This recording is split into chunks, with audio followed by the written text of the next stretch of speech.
alunos do Colégio Tavares de Souza. Eu estou aqui para revisar com vocês algumas disciplinas, algumas aulas que tivemos aí de literatura, de arte, de língua portuguesa. Então, pega o livro e vem comigo. Olá, alunos do terceiro ano. Hoje vamos falar um pouquinho sobre arte e ritual.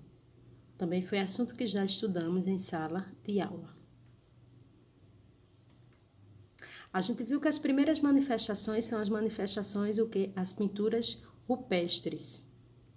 Não é isso? Aqui, nós temos uma imagem das pinturas rupestres, que foi aí produzida em rochas, em cavernas, que o ser humano começou essa produção, mostrando um pouquinho da sua cultura. A gente lembra que a palavra hoje, como usamos hoje em dia, de início foi compreendida como produção de imagens, então com finalidade religiosa ou cultural, certo? Essas primeiras pinturas e um dos principais sítios arqueológicos do mundo são as cavernas, de Lascaux, na França. Lá está pintado mais de 600 desenhos, então dentro desses desenhos tem touros de até 4,90 metros de comprimento e também foram pintados outros animais, como pássaros, pisões e até rinocerontes. Então, a gente percebe que a cultura aí, fazendo a retratação de cenas do cotidiano. Supõe-se que os caçadores primitivos acreditavam que se ele golpeasse uma imagem criada, que representasse um animal sendo atacado e abatido com suas lanças, o mesmo fato ocorreria na realidade. Então, eles, golpeando a imagem, acreditavam que, de fato, eles teriam sorte na sua caçada. Então, portanto, as pinturas que sobreviveram dão testemunho de uma época.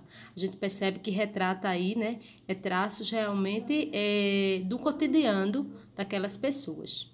As pinturas foram executadas com várias técnicas. Muitos utilizavam a aplicação de pigmentos sobre a rocha ou até o uso do carvão. Encontraram também aí estatuetas pequenas, esculturas de pedras ou cerâmicas, figuras predominantes femininas. Acredita-se que tais estatuetas seriam ídolos relacionados à fertilidade. O maior exemplo de uma escultura que foi encontrada é a escultura de Vênus, Vênus de Willersdorf. É uma escultura paleolítica, é uma escultura pequena, que mede aproximadamente 11 centímetros e foi esculpida há aproximadamente 24 mil anos. Aqui eu tenho uma imagem para que vocês possam entender um pouquinho essa estatueta, Então, realmente, ela é bem pequena.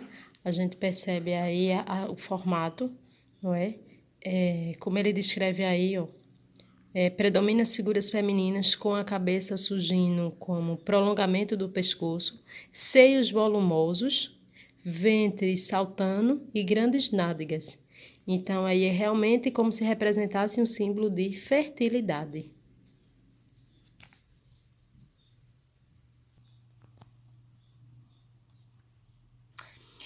Estudamos também o período paleolítico e neolítico, então eu vou revisar com vocês, certo? O paleolítico significa a idade da pedra, antiguidade da pedra. Então, nesse período, os hominídeos nômades desenvolveram a habilidade de criar ferramentas a partir da pedra toda. E depois foi que passaram a fazer ferramentas menores, como raspadeiras e formões. Durante esse período, os povos viviam em cavernas, coberturas de pedras ou até mesmo no relento. Sua alimentação era de plantas silvestres, que colhiam e caçavam com suas ferramentas. A gente percebe que nesse período do Paleolítico, os homens eles eram nômades, eles não tinham locais fixos. Vocês fizeram um trabalho a respeito sobre esse assunto. Então, o período paleolítico houve o domínio do fogo, que tinha diversos fins, tanto para afastar os animais, iluminar os acampamentos provisórios durante a noite e especialmente cozinhar. Então, foi no final desse período que os povos começaram a fazer esculturas pequenas com argila, além de pintar ou entalhar desenhos em rochas ou nas paredes das cavernas.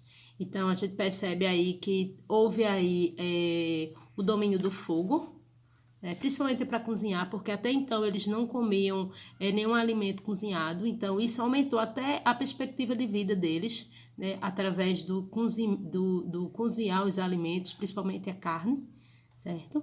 E também a gente encontra esculturas pequenas que foram feitas aí de argila, certo? E as pinturas rupestres, que são os desenhos em rochas ou paredes. Já o período neolítico, que é também conhecido como Idade da Pedra Polida ou Nova Idade da Pedra, o nome acompanha o avanço justamente nas técnicas de construção da ferramenta. Com a prática de polir as pedras, elas ficaram mais afiadas e eficazes. Então, foi durante esse período que houve a criação de arco e flecha, de lanças e ferramentas com dentes e ossos de animais.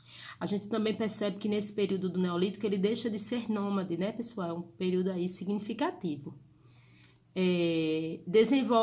Nesse período desenvolveram-se a cerâmica, apareceram as jangadas, canoas, barcos, iniciaram o desenvolvimento da agricultura, né? Foi quando eles fixaram num local aí e começaram a agricultura, né? A colheita de alimentos para o seu próprio consumo.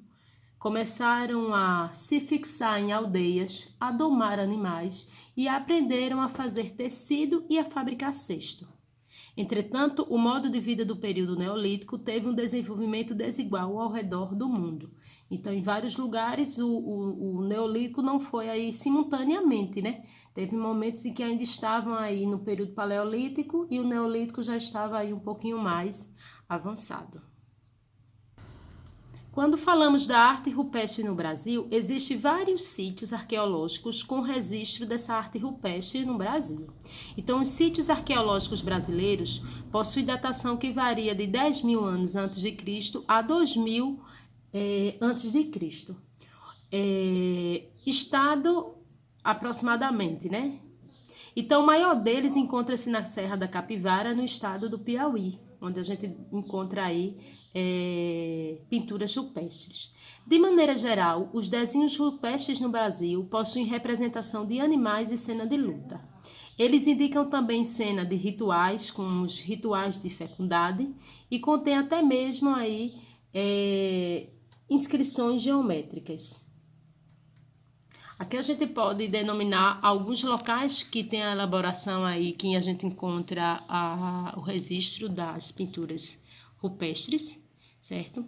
Os materiais que predominaram para a elaboração e adorno, artefatos e objetos utilitários como recipiente, agulha, espátulas, foram chifres, pedra e argila. Isso foi a matéria-prima que eles utilizaram para a elaboração desses objetos.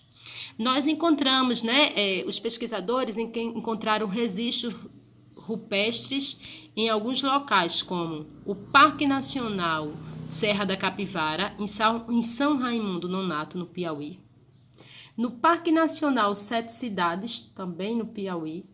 No Cariri Velho, na Paraíba. Em Lagoa Santa, em Minas Gerais, em Rondonópolis, no Mato Grosso, em Peruaçu, em Minas Gerais. São alguns locais que encontraram aí as pinturas rupestres. Vocês fizeram até um trabalho e a gente falou um pouquinho sobre esse paleolítico e esse período neolítico. Então é isso, pessoal. Hoje eu revisei com vocês esse conteúdo e essa arte aí, né? Essas pinturas, essa arte ritual. Eu espero que vocês aí tenham revisado, né? E até a nossa próxima aula.